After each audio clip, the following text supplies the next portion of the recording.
திராவிட முன்னேற்ற கழகம் உள்ளிட்ட அனைத்து கட்சிகளும் திராவிட முன்னேற்ற கழகத்தோடு அணி சேர்ந்து வருகிற 2026 தேர்தலை எதிர்கொள்ள இருக்கிற இப்படை தோக்கின் எப்படை வெல்லும் என்று சொல்லுவார்கள். இது ஆர்ப்பாட்டமா? இங்கே இருப்பவர்கள் வாக்களித்தாலே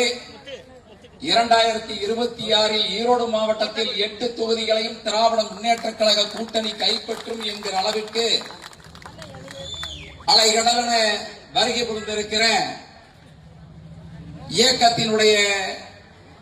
நிர்வாகிகள் உட்பட இந்த ஆர்ப்பாட்டத்திற்கு தலைமை பொறுப்பை ஏற்றிருக்கிற வடக்கு மாவட்ட கழகத்தினுடைய செயலாளர் அண்ணன் நலசிவம் அவர்களே, இந்த நிகழ்ச்சியில முன்னால் பேசி ஆர்ப்பாட்டத்திலே கலந்து கண்டனத்தை தெரிவித்திருக்கிற ஈரோடு தொகுதியினுடைய சட்டப்பேரவை உறுப்பினர் அண்ணன் சந்திரகுமார் அவர்களே, கழக நாடாளுமன்ற உறுப்பினர் மரியாதைக்குரிய KE பிரகாஷ் அவர்களே,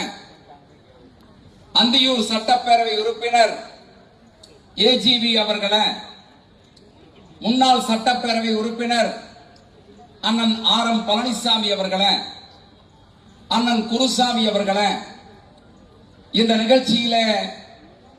முன்னாலே பேசி அமர்ந்திருக்கிற தமிழ்நாடு காங்கிரஸ் கமிட்டியினுடைய நிர்வாகிகளே, மறுமலர்ச்சி திராவிட முன்னேற்ற கழகத்தினுடைய நிர்வாகிகளே, மார்க்சிஸ்ட் கம்யூனிஸ்ட் கட்சியினுடைய நிர்வாகிகளே, முன்னாள் சட்டப்பேரவை உறுப்பினர் அண்ணன் வால்பாறை ஆறுமுகம் அவர்களே, இந்திய கம்யூனிஸ்ட் கட்சியினுடைய தமிழ் மாநில குழுவினுடைய நிர்வாகிகளே,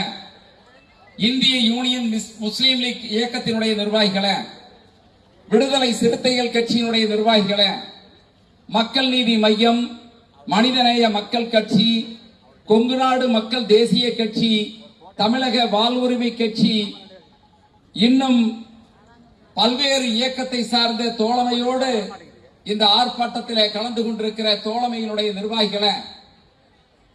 வருகை புரிந்திருக்கிற ஒன்றிய கழகத்தினுடைய செயலாளர்களே, பதவி கழகத்தினுடைய செயலாளர்களே, பேரூர் கழகத்தினுடைய செயலாளர்களே, இந்த SIR என்கிற மத்திய அரசாங்கத்தினுடைய